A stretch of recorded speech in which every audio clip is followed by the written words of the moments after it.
Oh, it's quite exciting.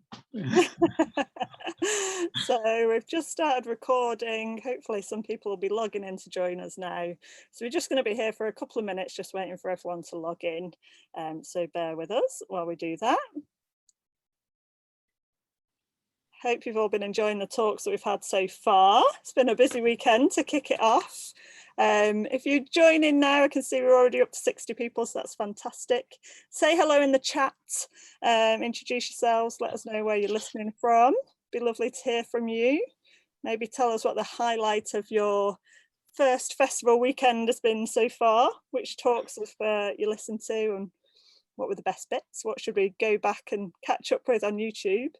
Or maybe you've seen all of it. I haven't managed to catch all of it, so recommendations are welcome. And we're going to have a good turnout for this one. We're already up to nearly triple figures, so thank you to everyone for joining us on this very soggy February afternoon, or it's very soggy up here in Cumbria anyway. Hopefully a little brighter wherever you are. It's quite wet here near Bath as well. Oh, is it?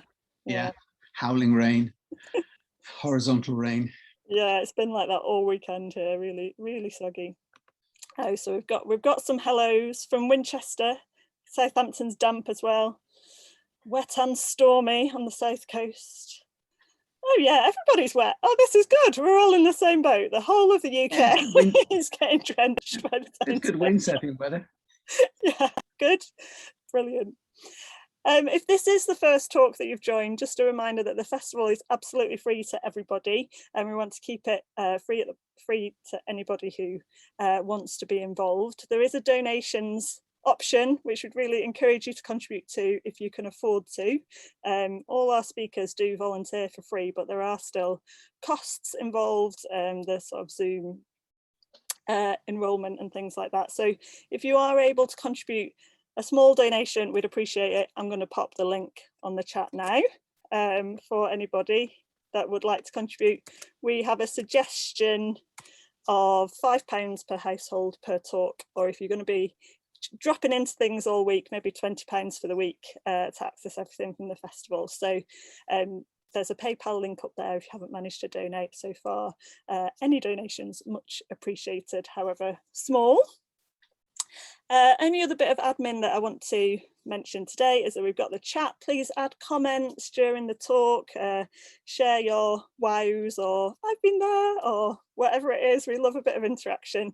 Separate to the chat though, we've got the Q&A box. So if you do have any actual questions that you want to ask, put those in the Q&A box rather than the chat, because they tend to get lost in the chat during the course of the talk, and we'll save all the questions up for the end so that we can have a bit of a question answer session at the end. So chat in the chat, questions in the questions box, please. And anything else on my list that I meant to mention? No, I think that's it. And I think most people have managed to join now. We're up to 110, which is fantastic. So I've not introduced either of us. I'm Nancy, I'm one of the hosts this week, a good friend of Laura's, and I've been involved with Cycle Touring Festival right from year one. So it's great to be back again after a year, and looking forward to hearing all sorts of talks this week. We've got Neil with us this afternoon. He's also been involved since the start, so one of our old faces around the Cycle Touring Festival block, and he's got a great talk planned for us this afternoon about some adventures that we could have in the UK. He is an amazing font of knowledge about all sorts of details rather than just recommendations, actual practical tips and facts, which are really helpful for anyone who wants to repeat some of the inspiring ideas that he's going to share with us. He's cycled all over the world and organised lots and lots and lots of holidays, not just for himself, but for groups and families as well. So really looking forward to hearing what he's got to share with us today. And so over to you, Neil, and thank you again for entertaining us this afternoon. I'm going to turn myself off and pass it over to you. Okay, well, welcome, folks. I can't see anyone. This is my first ever Zoom meeting. I'm usually live, so here we go. So what this talk is it's basically, it's a bit bespoke for this, and it's also something that I've kind of got into over the last couple of years, but it's really a continuation of what I've done over the last 20, 30 years or so. Just to give you some idea who I am, my day job is a vet, or a veterinarian, as they say in Britain, and I'm fortunate to locum, and as a result of that, I can take whatever time off I like.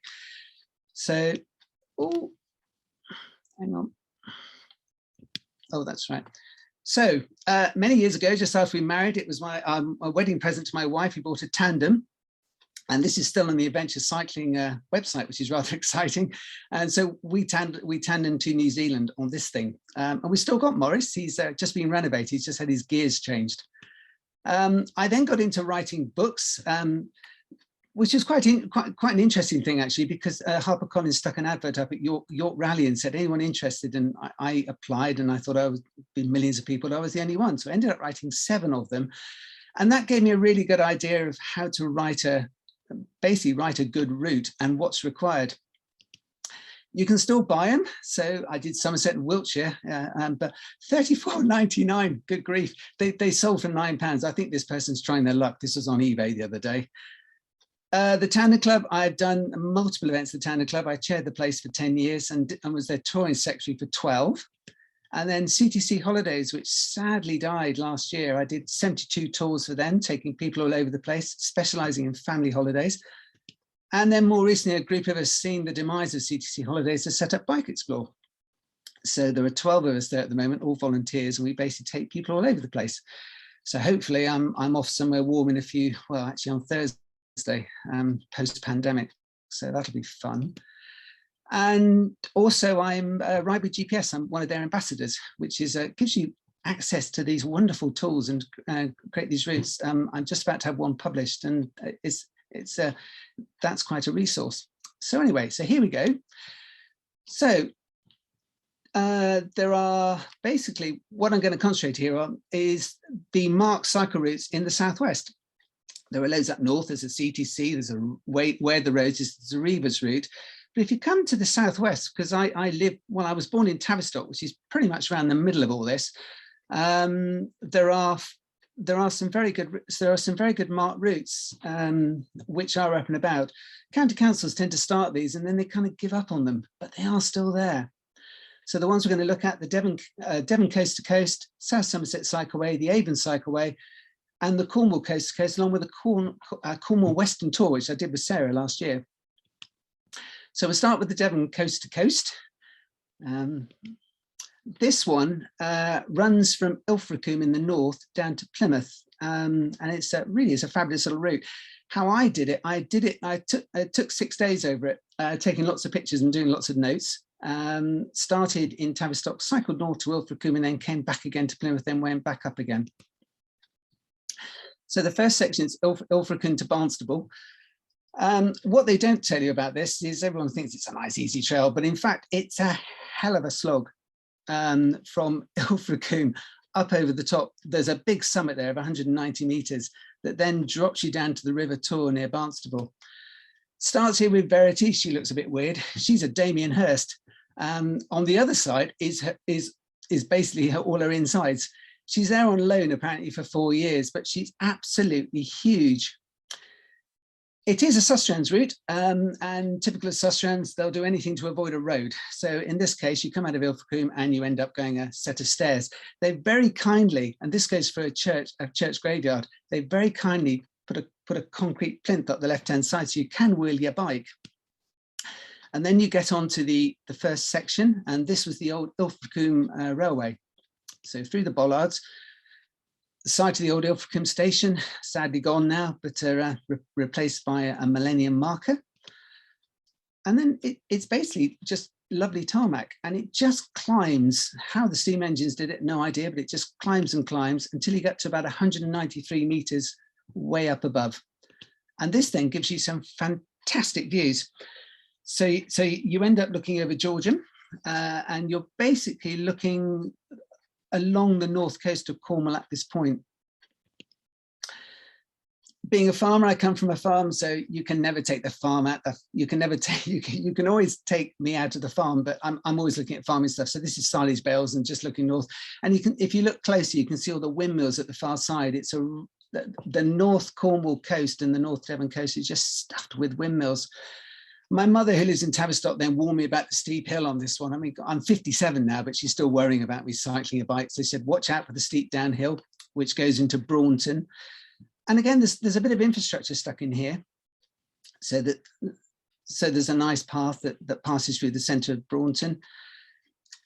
And there's some interesting stuff to look at. There's the Museum of British Surfing. The other thing I do is windsurfing, and a bit of surfing I can just about stand, but the windsurfing is what I do. So unfortunately, I got here 5 minutes before closing time. But that would be an amazing site to go and look at. And then this is the start of the Tarka Trail. Extraordinarily popular. And what it does is it runs along the coast. It runs along the coast of the Tor estuary, which runs to Barnstable. Managed to pick up a tandem, which is quite a nice touch. And going back, it's really cool. There are lots of cafes as you go along. You'll never, on this particular section, you'll never be too far from somewhere who's set up something. So what you do is you're heading down towards Barnstable. It's the old railway line that goes through. A couple of abandoned boats and another tandem there. And Barnstable's really pretty, actually. One of the lovely things about doing this is I come from South Devon, and North Devon is like miles away, so I very rarely go to North Devon. But Barnstable's a really pretty place. Oh, sorry, I thought I had a slide in there, but it's gone. So you can stop in Barnstable. Oh, sorry, I just get myself back up and going again. So what I've done here, this is present on a separate website, and I can tell you where it is. The idea of this talk is that there is an incredible amount of information. I put it all together that you can subsequently go there and you can find it.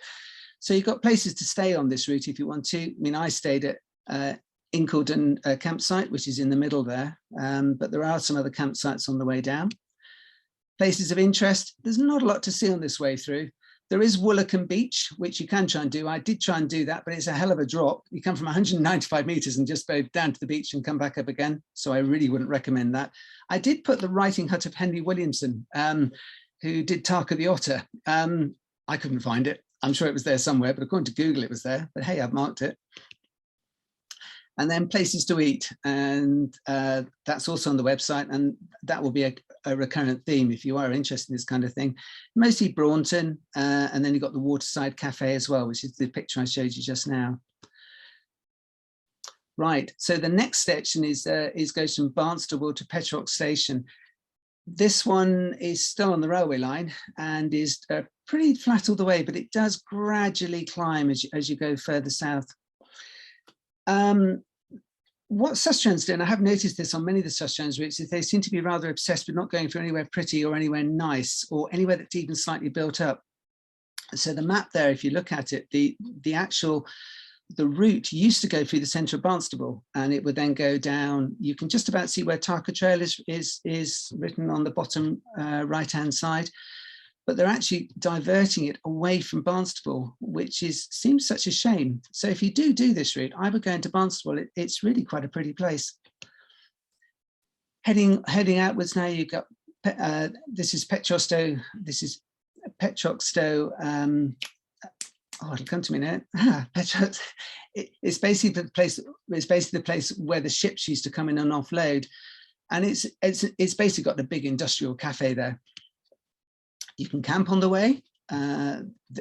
This is the Tarka campsite.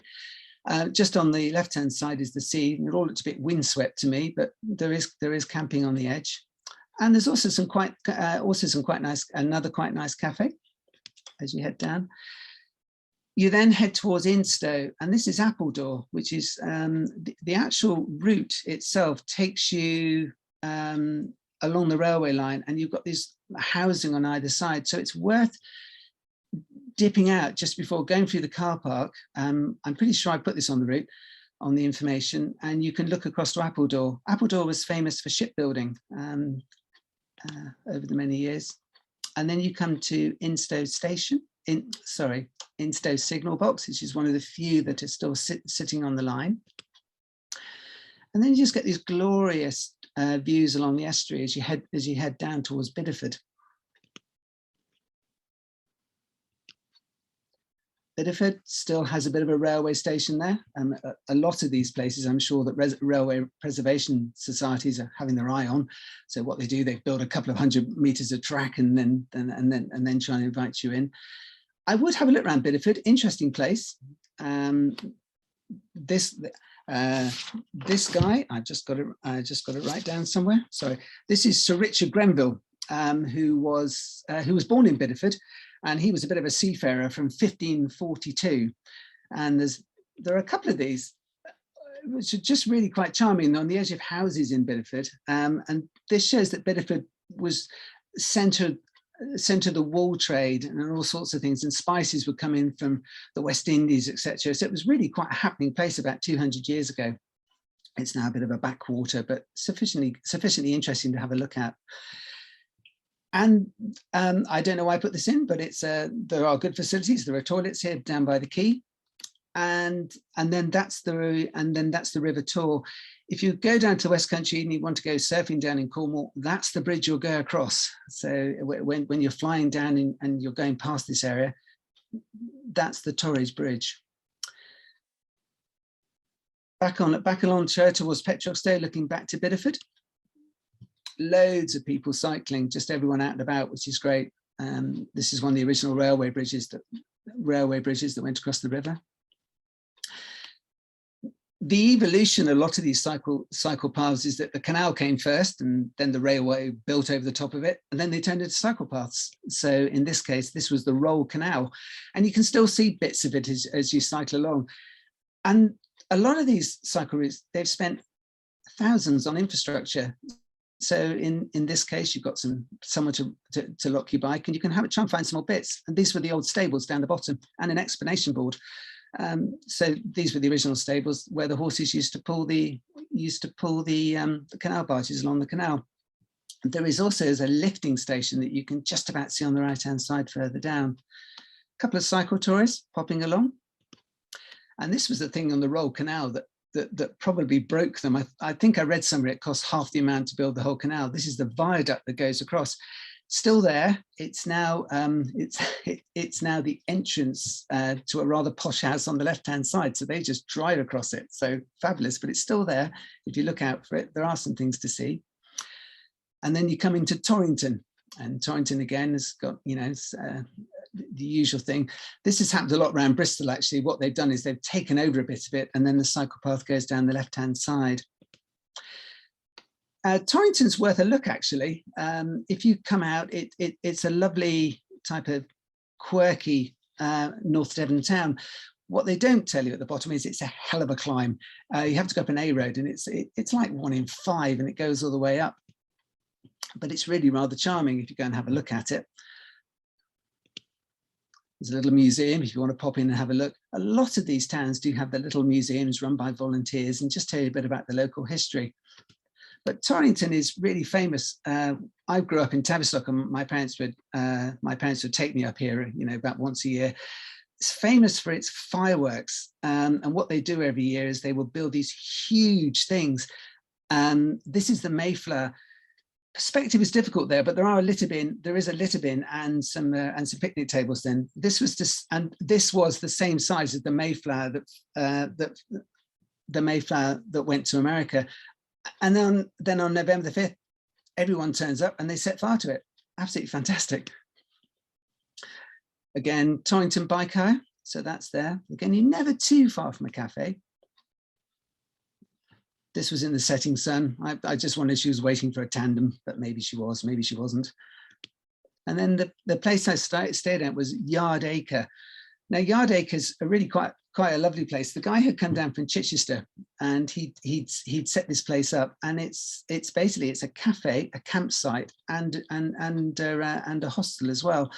I hope he does well. And that was me, just to prove I did go cycle camping. So that was obviously, it was a very busy place when I went through there in May. And breakfast was pretty good as well in the morning. So that was nice in the sun. So places to stay as you go from Barnstable to Petrochox Stow. You've got at the top there, you've got the Tarka Trail camping, which is the picture you saw earlier, right down to Yard Orchard. There's also another campsite at Smeaton Manor, if you fancy doing that. But if you do this, I would thoroughly recommend Yard Orchard. It was a fabulous place. Places to eat, as you can see, there are a bunch of places. You're never too far away from it. And then places of interest. So, you know, there's the Torrington Museum, there's Rosemore Gardens. You know, if you're into your gardens, they're National Trust. So you can always pop up there and have a look. And then the next stage is Petroch Stow to Oakhampton, which is a lot hillier. You're basically going along the roads. There's not much to stop and look at here because this is farming country. But it does give you fabulous views because it's very much up and down. It's quite well signed. Here you briefly join Sustrans Route 3. And then you come to Sheepwash. Sheepwash is so named because in the 16th century, it was just a grand place to go and wash your sheep in the river down below. Agriculture, you see, I told you I come from a farm, you're going to have to deal with this. So, you know, lots of milk churns. And it's also signed Route 27 as well. I'm not quite sure where Route 27 goes. I tend to find this with Sustrans signs. They pop up appear in places and you're never quite sure where they're going. Someone in Sheepwash had decided, from the Methodist Church, had decided that cyclists were indeed welcome and that you could have your picnic lunch behind the Methodist Church, which is indeed rather nice. So I found the Methodist Church, went around the back, picnic table, and they've even got toilets. Fantastic. Heading further south, so this is silage making. And then to avoid an A road, a little section has been put in here across a cattle grid, and this parallels an A road. It's an old bridleway, and they've tarmacked it, so it's lovely. And then you end up coming to Hatherley, and as you can spot from the sheep, you're definitely in farming country here. Has a tea room, which is all very nice. And then you start to see what's going to open up ahead of you. Now, I cut my teeth on Dartmoor. I did 10 tours, etc., and it's just a fabulously wild place. And you can just see the highest point on Dartmoor there, which is High Willowes, which is the bit right in the middle. And just there is the Huddly Memorial, if you look on the left-hand side as you cycle. And this was to the Crimean War, one of the locals at the Battle of Balaclava in the Crimean War. And again, you can sit there. Someone's even put a picnic table there, which is grand. So you can have a picnic and look at the views. I tend to find with these cycle routes that over the years, there's been some infrastructure put in, and there are about 7 of these. They're beautiful. They're granite, which is a lot of the local rock around the Dartmoor area. And there's been a lot of work put into this, but what it means, no idea.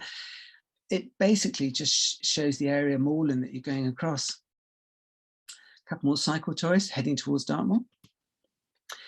And then you end up in the leafy lanes. Now, I'm quite fond of reality shots, so that's the actual road surface you're dealing with. So if you're on very skinny racing tyres, you probably won't enjoy the bumpiness of the North Devon lanes.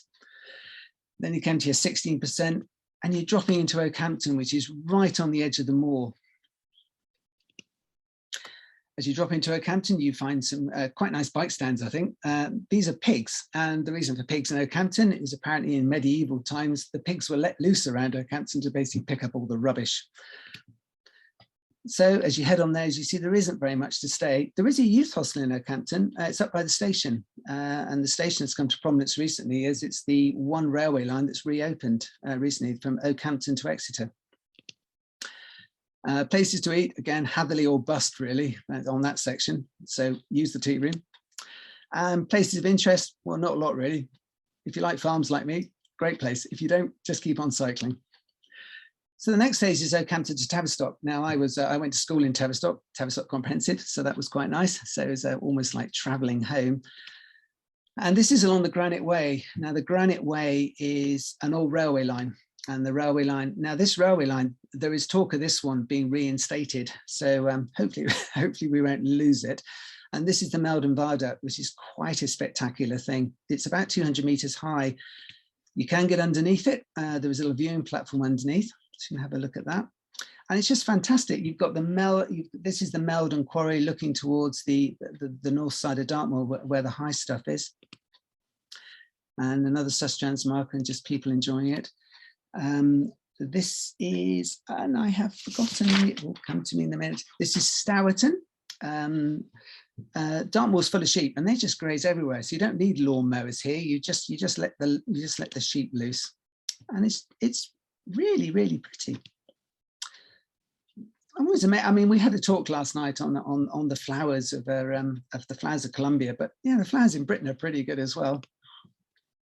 Again, across lots of lake viaducts, sorry, lots of viaducts. This is the lake viaduct, and that's the view from the lake viaduct. So they're lovely really, because you get some splendid views from them.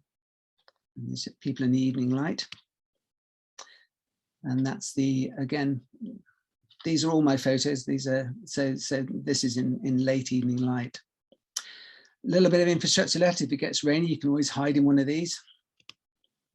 And then we cycle down towards Lidford. Now, this is more of a fortified house. It's free access. You can have a clamber around this one. It's quite nice. And then you cycle down towards Tavistock. You come to Brentor Church, which is quite amazing. And then we had these couple of cycle tourists, and I'd sat there, I saw them behind, and I thought, right, they'll look really good with the photo. So I sat there and they came past, and the first thing she said, oh, I'm really sorry I'm in your photograph. And I thought, no, actually, I wanted you in my photograph. And I chased them down and I sent them a link and I sent them the photograph, and they were really, really grateful, which is really nice. And they come from Poland. So that was rather nice.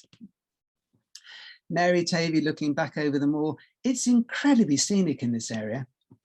And then the only thing I think you should be warned about is the fact that this is not tarmac all the way. There is one section here, which for some reason, again, it's probably to the Sustrans, that they're desperately just trying to avoid anything that isn't on tarmac, anything that's busy. They send you down a bridleway, and it's a bit lumpy bumpy. It goes on for about half a mile, and it drops down to Peter Tavy. This one made me laugh. Never rely on the signs. So obviously they decided to replace the telegraph poles, but hadn't taken down the Route 27 sign. So I hope you can spot it between the two poles. And then heading into Tavistock, I went in the springtime. Really, really pretty. Always love the hedgerow plants. And you're just on the edge of Dartmoor National Park. Tavistock has the really nice bike shop if you're in trouble. In fact, I think something of mine fell off just before I went, so I had it fixed there. So places to turn the way down. There are a few campsites. Harford Bridge, right down at the bottom, is a big industrial campsite. It's a big one, right down by the river. And there's also Lidford Caravan and Camping. So there are places to camp on the way up. Places to eat, mostly Lidford. Other places like that. There's the Peter Tavy Inn. So yeah, you won't go short. And places of interest, there is Lidford Gorge. I didn't take a picture of that. That's about a mile long. You can walk along it, and it's just this huge ravine. So the last section of this is Tavistock to Plymouth, and this runs from Tavistock and then goes down to Plymouth, and again uses old railway paths. There are two big viaducts in Tavistock, and when I was there many years ago, you couldn't get up on the viaduct, but they've opened it up now. So you get a lovely view of Tavistock Parish Church. This is £2 million of bridge that they have put in, went in about 5 to 6 years ago, and takes you across the valley, across the Woolacan Valley. That was the old bridge. Apparently they dynamited it about 20 years ago, and these are the parapets off the top that you can now sit on. So very lovely cycling.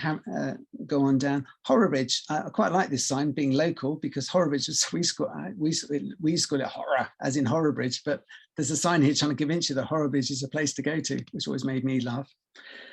Drake's Trail, after Sir Francis Drake. He was born in Tavistock. He was the guy with the Spanish Armada. And again, you just pick up these beautiful views across Dartmoor as you head on down. Yelverton is the place, and is the place if you want anything halfway down along this. Scarlett's Kitchen, we had a cup of coffee there. More views.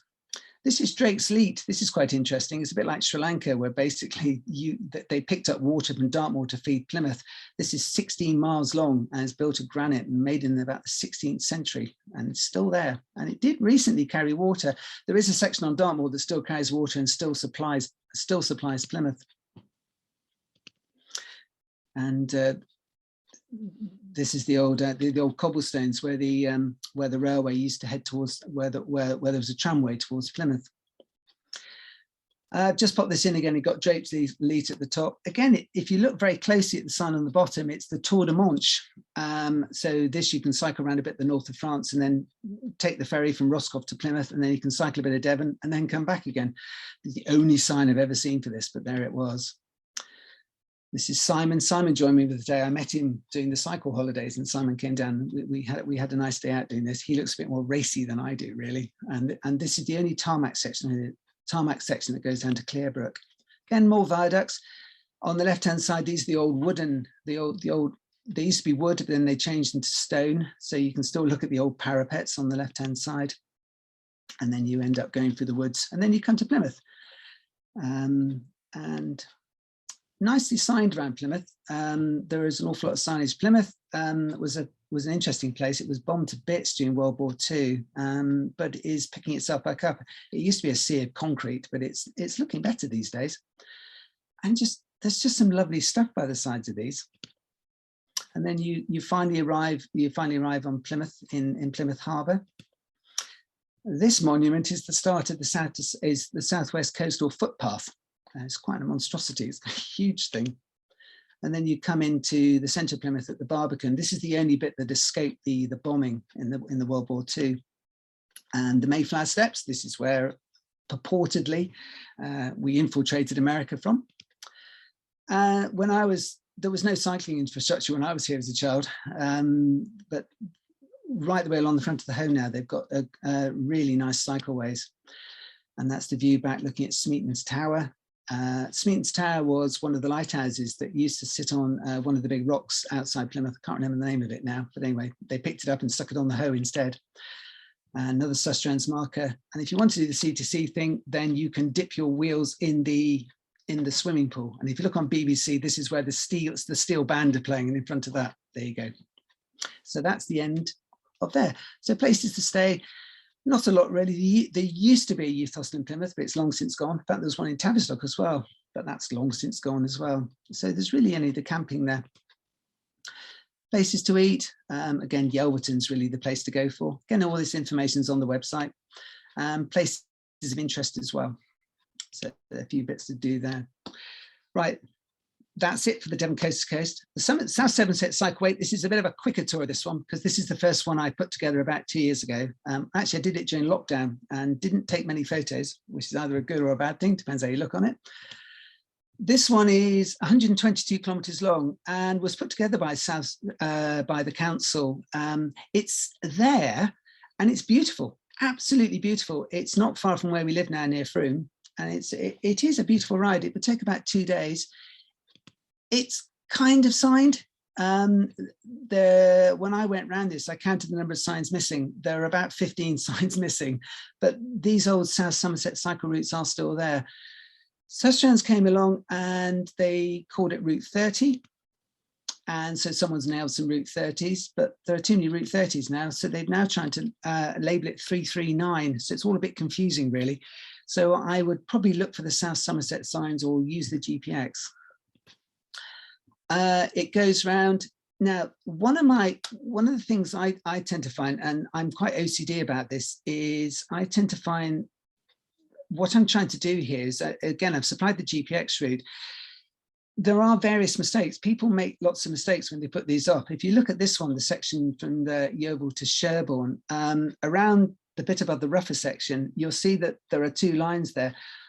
The top one is the open street mapping one, but the bottom bit is the actual place that the South Somerset Cycleway does go, and that's where the signage goes, which I find when I try and research these is awfully problematic, because you come to bits and then you try and find the GPX route and the map that fits, but they don't always fit. So that's a really good example. There's one of the Wiltshire cycleways I'm doing at the moment where basically there are 2 signs to somewhere and it takes you completely the wrong place. So into Sherborne, which is a nice place. It's very, and then from Sherborne, you then basically head up towards South Cadbury. This is more lumpy bumpy, and you've got Cadbury Castle. I'm afraid I don't have many photos on here at all. And then it goes at Castle Carey. You do get the odd view. It's very nice across the countryside. And then you basically head across to Summerton. It's all pretty nicely signed. So again, a little South Somerset cycle route there next to the phone box.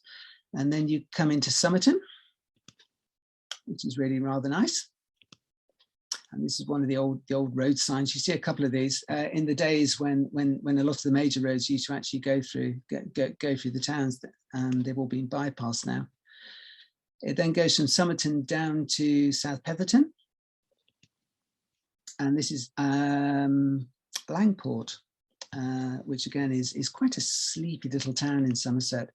And this takes you onto the Cycleway, which is it's a 2-mile section that takes you down to Mulchenley, which is run by the English Heritage, and so you can explore the Abbey, which is quite interesting. Again, pretty place. Takes you along the Somerset levels. A couple of wing wheels. You know, if you're an old member of the CTC, these were places put up in about the 1910 or something like that. A lot of these were bolted onto the sign of places where cyclists were welcome. Again, found another route. You can see over the years what's happened is they kind of put up the South Somerset cycle route, and then someone's come along and stuck a 30 on it, and then someone stuck a 339 on it. And so, yeah, if you see these, you pretty much know you're in the right place. Then it heads towards Ilminster via Barrington Church. And then it goes into Dillington Estate. This was quite unexpected. It comes off an A road. You just come up to an A road, and then you turn right, and you go through this really quite majestic country place that just, and you look at this and think, whoa, that's really kind of them to let you put a cycle route through this. And they've even constructed an off-road area to go through. The South Somerset Cycleway, no one's ever heard of it. Everyone I've spoken to goes, what is that? But there's so much infrastructure spent on these things. There's been millions spent on some of these places, but they are largely forgotten. It then skips along the south. So it goes towards Montacute. We've got Montacute House and Ham Hill. This is Montacute.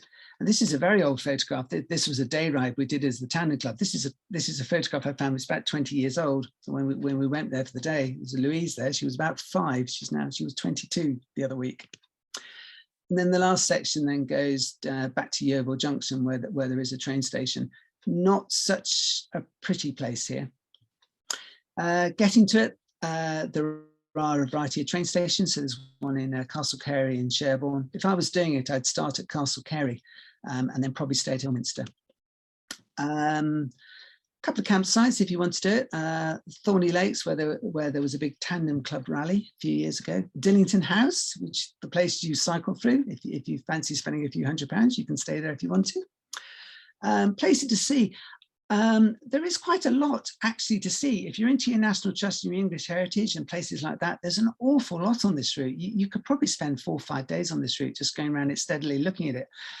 Mulchenley Abbey, Montacute House, Sherborne Abbey, Cadbury Castle's quite a spot. It's about I think it's from about it's one of the old Iron Age enclosures, and you climb right up to it and get tremendous views. I couldn't find a photo. I've got it somewhere but couldn't find it. So that's the end of that one.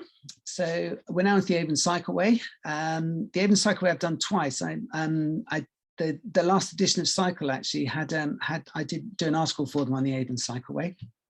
This one goes around Bristol.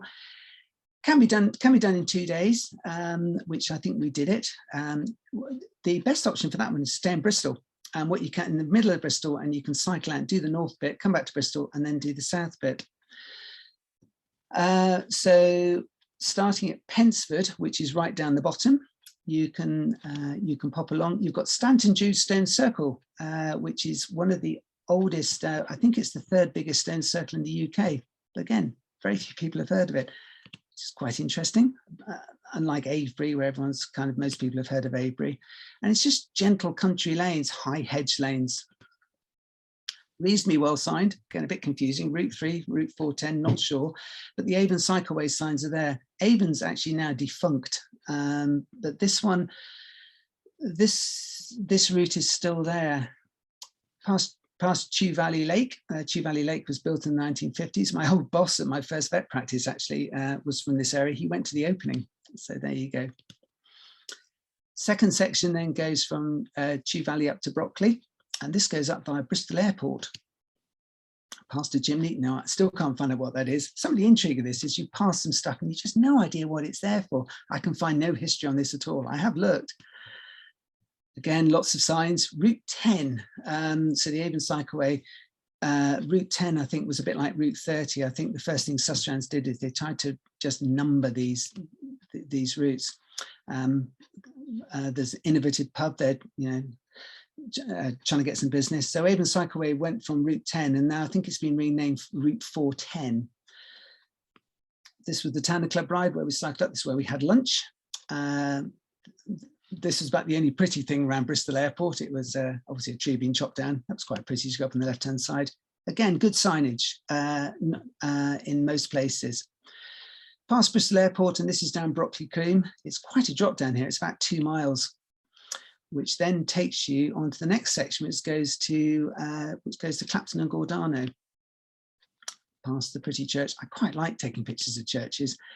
And then you go past what is a fantastic cider pub. If you ever go here, I'd stop in this place. It's quite an interesting place. And so there we go, you see. So drink your cider, guys. And there we are. So the guy in the mask, you can see this is a relatively recent photo. So we, it's a done thing, wasn't it? We had to have a cider there. That this was the bunch that went around with the Tandem Club.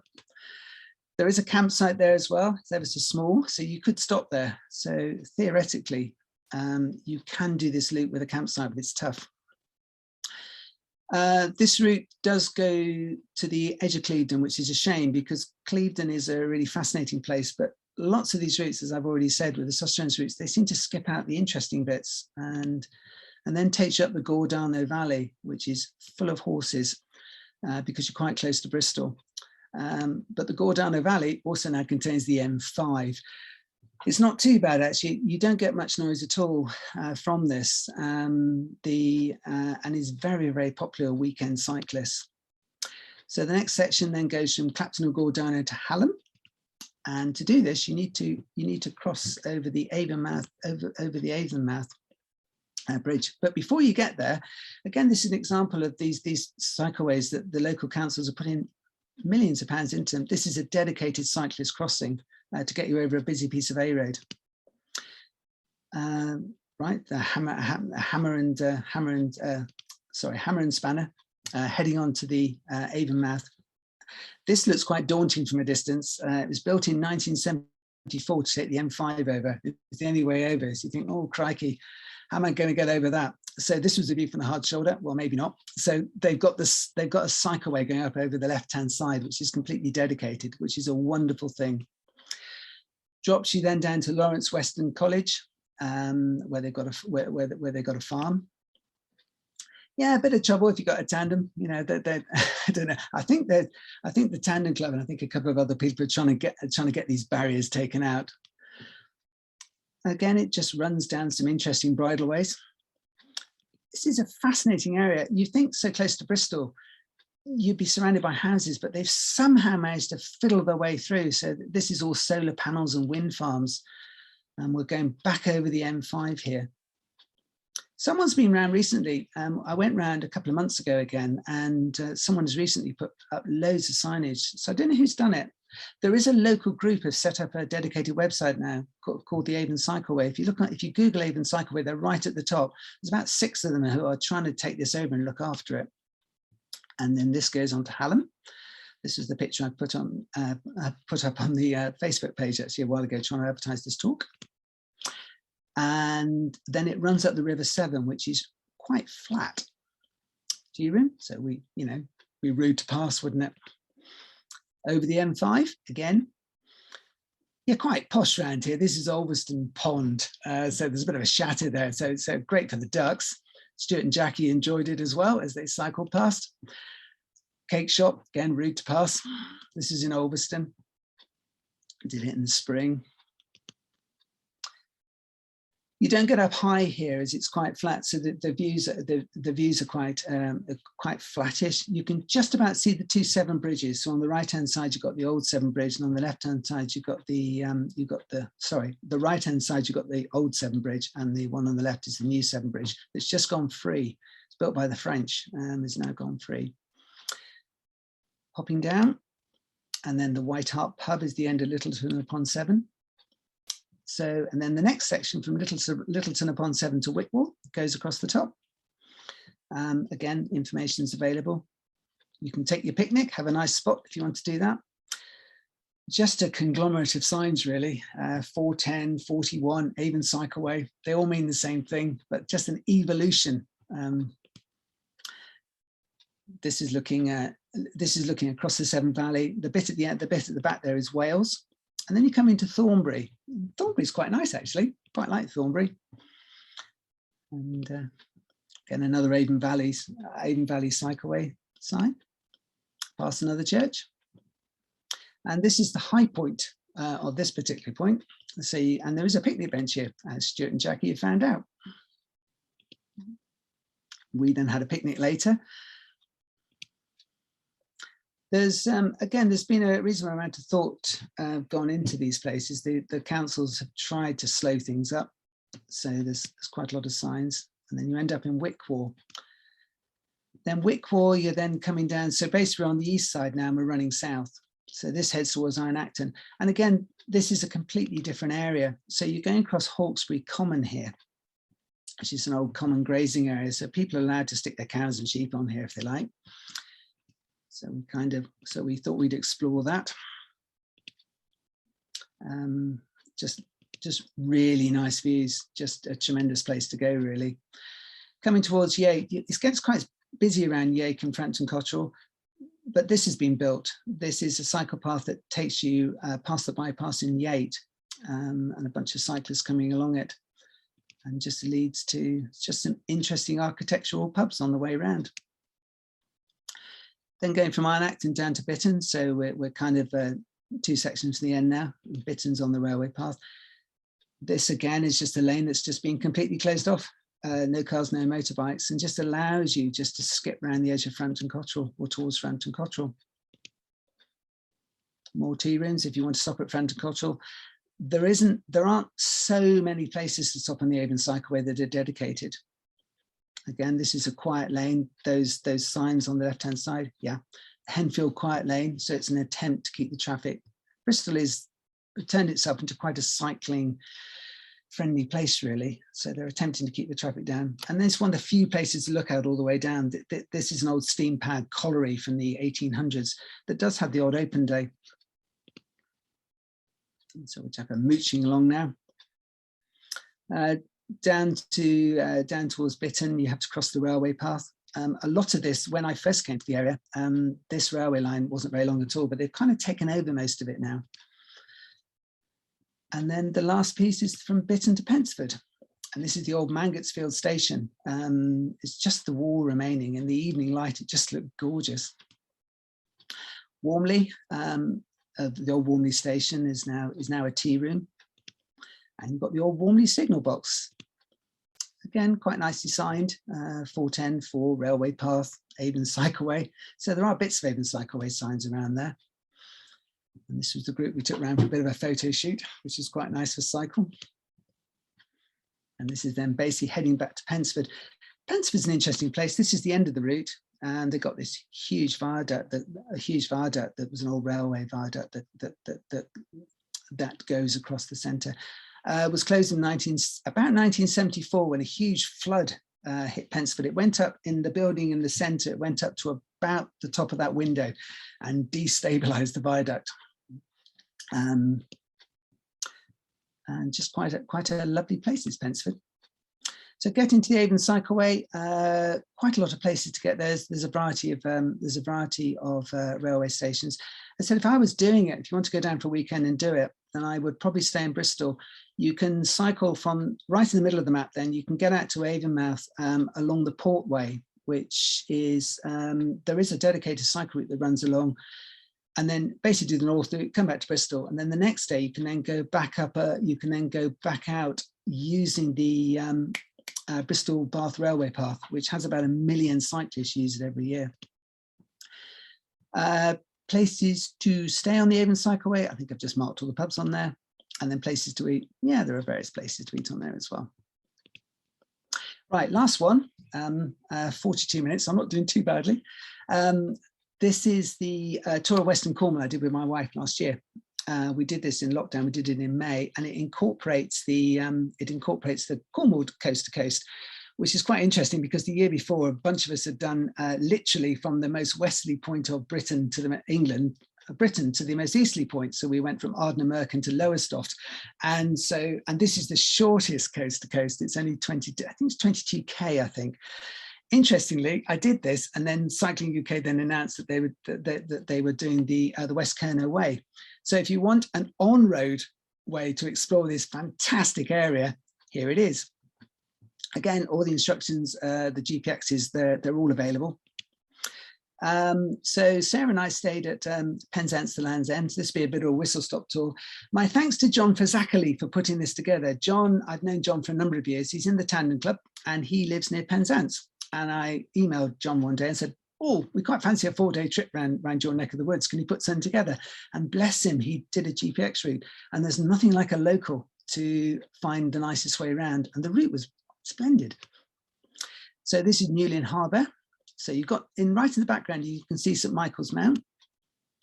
Again, it's on a sustenance route. And this is coming out of Mousehole, where we had a cup of tea. Mousehole has the tiny harbour entrance. It was around bluebell time. It was incredibly wet on this day. This is Carn Uni, which is an old, we went past this. It's an old, come to me in a minute, pre-Christian settlement, Iron Age settlement. That used to be the thatch roofs on it. And then we basically, from Land's End, having gone from Penzance round to Land's End, we then went round to Portreath. Now, this is a fascinating area if you're into industrial archaeology. If you like your beam engines, this is the place to go. We camped at Land's End Youth Hostel, which was wonderful.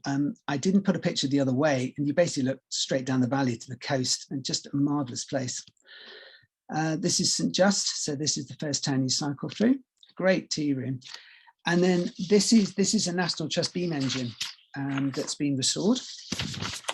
I do have the name of it somewhere. Yep, here we are. So this is the Levante Mine, and it was restored. It started in the 1840s, and you can just pop down to this. You've got loads and loads of old chimneys down here, etc. If you are doing the area, I would definitely look around Geevor Tin Mine. Geevor Tin Mine, when I was a child, was still running, and it was a huge employer in the area. And basically, they shut it about the 1970s, and they just left it alone. So everything is still there, from all the shaker tables. They've got shaker tables are big areas they put the ore on, and they just vibrate very, very, very gently. And then as a result of that, they throw the ore off. Fascinating, 4 hours, just really interesting.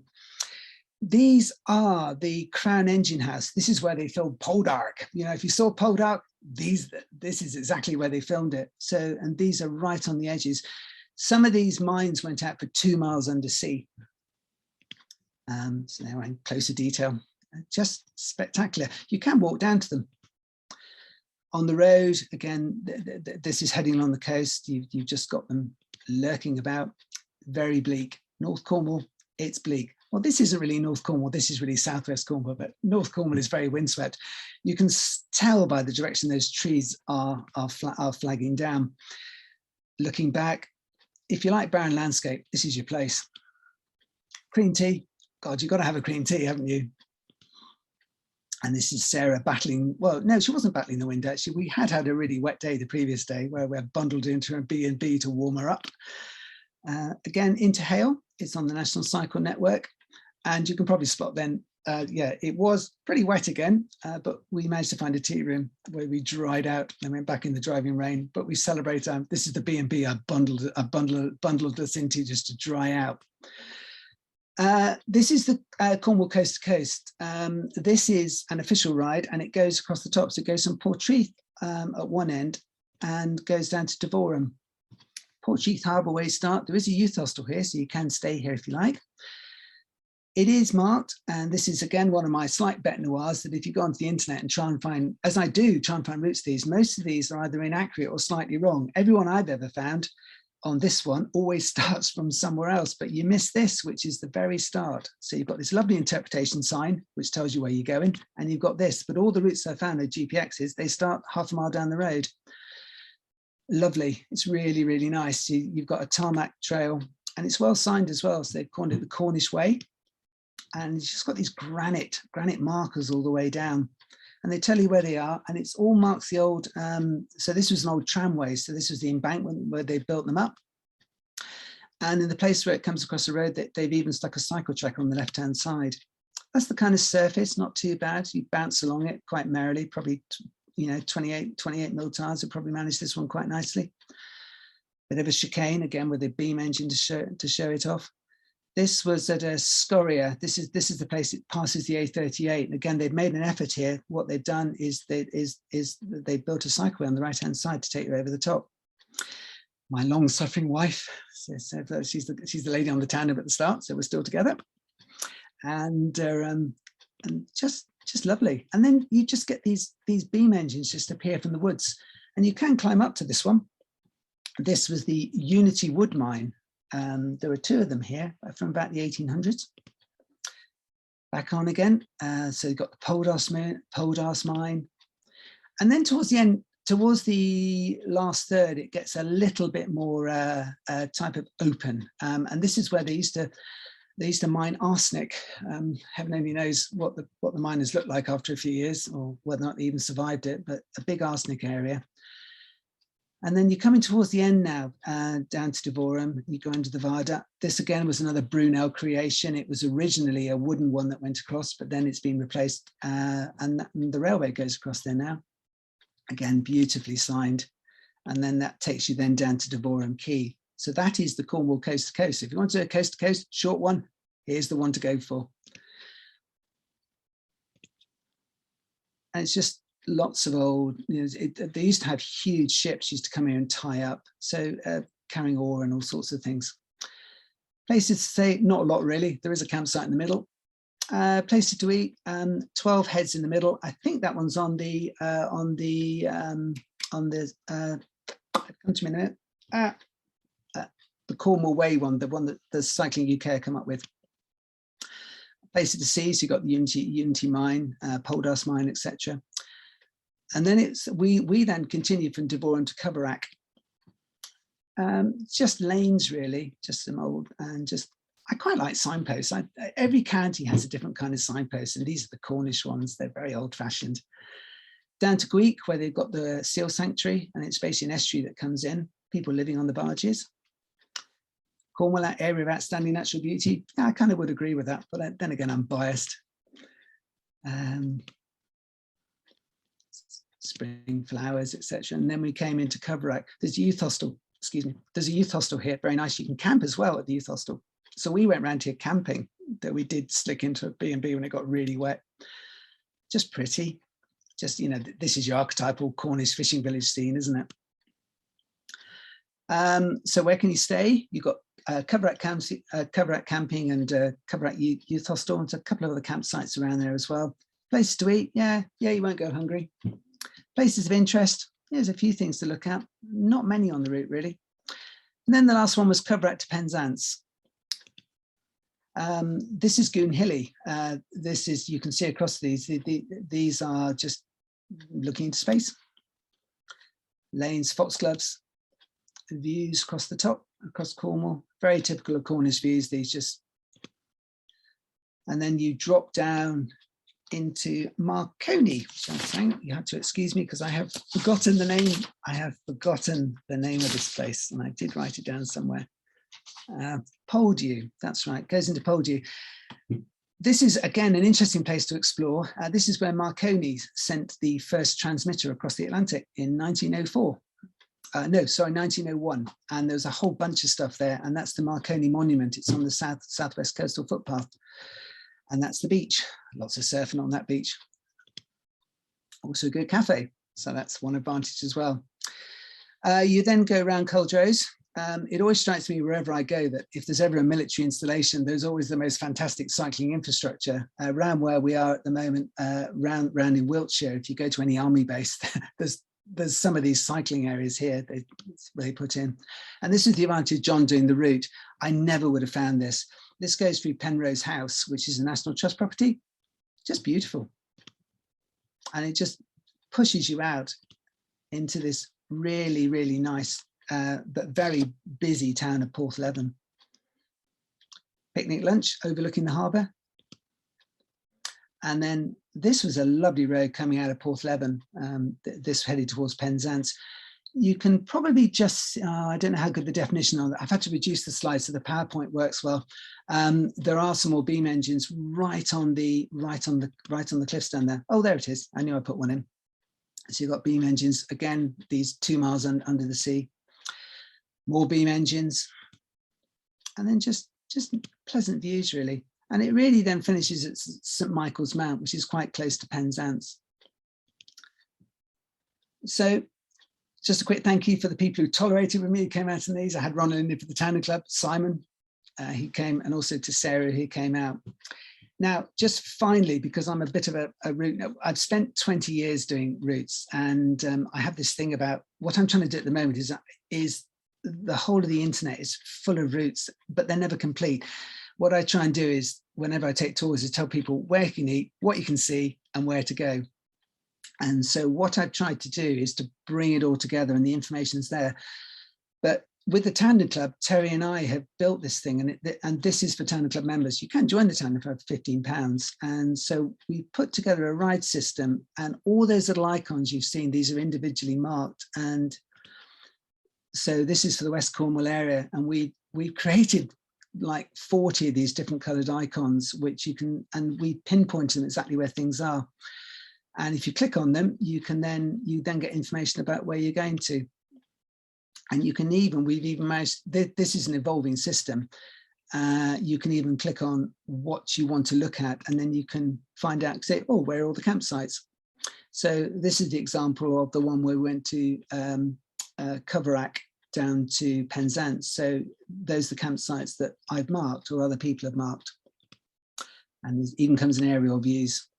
And then you can load a GPX route to it. You can't build GPX routes on this, primarily because we're trying to keep the thing completely clean with only good routes on it.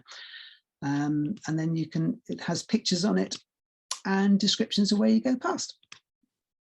And you can even, we put this in recently, we can even download it. So if you're in the Tandem Club, this is there. And folks, that's it. I've done this in 55 minutes, which wasn't bad, since there were nearly 400 slides. So thank you very much. I hope you enjoyed it. Thank you so much, Neil. Wow, what a amazing font of brilliant information and fantastic looking photos. I must admit, there was a lot of sunshine on those trips.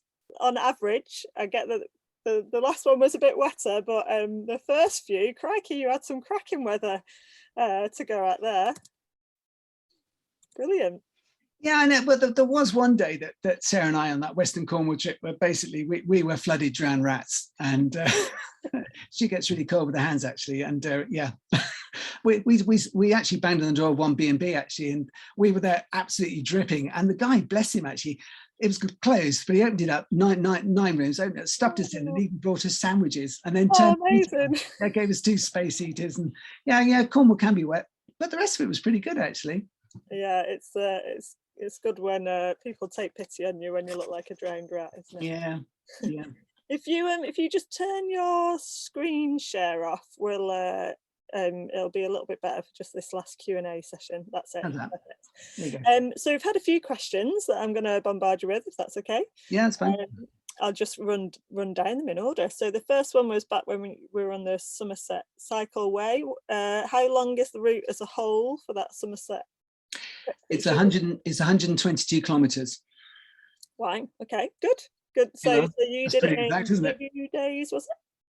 I did it in, I think I did it in 2. So I parked somewhere and cycled round, and then I parked somewhere again and cycled around. This is during lockdown when it was really quiet, and cycled around it. So I did it in 2 bits. It's a nice 2-day tour actually. It's 122. It's about 40 miles a day. Yeah, nice. Yeah, lockdown was really good for cycling, wasn't it? There's a lot less cars. Yeah. Okay, good. And this is quite a general point really next, which you probably won't know the detail for all the routes that you've shown us, but it's something that lots of people are interested in now. They're getting hold of their e-bikes, and it's really increasing their distance, and I've got lots of friends who are just raving about the freedom that their new e-bikes have given them. Perhaps their knees are slightly older than they used to be, and it's really opening up options for them. So would you have a sense of how, like, what the charging facilities are, or if that infrastructure is sort of coming in for people who do need to plug their batteries in at the end of the day? There's nothing specific as far as I gather from e-bikes, because I have seen people, quite a few tandem members have e-bikes now. I think it's more about plugging it in your accommodation at night, isn't it? There's nothing actually specific. So not an area I know too much about, but no. Yeah, I guess if you're in B&Bs and stuff, it's okay, isn't it? And if yeah. not, if you're camping, maybe you just need to find a pub with a plug socket that you can frequent for the evening and take advantage of.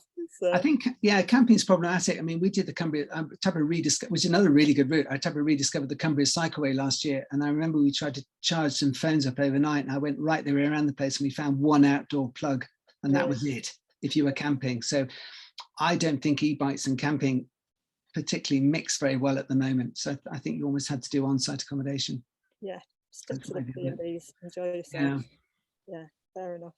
Oh, there's someone commenting, which I'll just read out. I've seen charging points by pictures in campsites. Yeah, I guess it's something that will come in, isn't it? As these things sort of increase in popularity. You can always buy a hookup at any campsite. That's true, actually, isn't it? Yeah, as long as it's one that offers that for the caravan. Yeah, you have to pay a bit more for it. You probably pay twice the amount. Yeah. But yeah, you can always do that.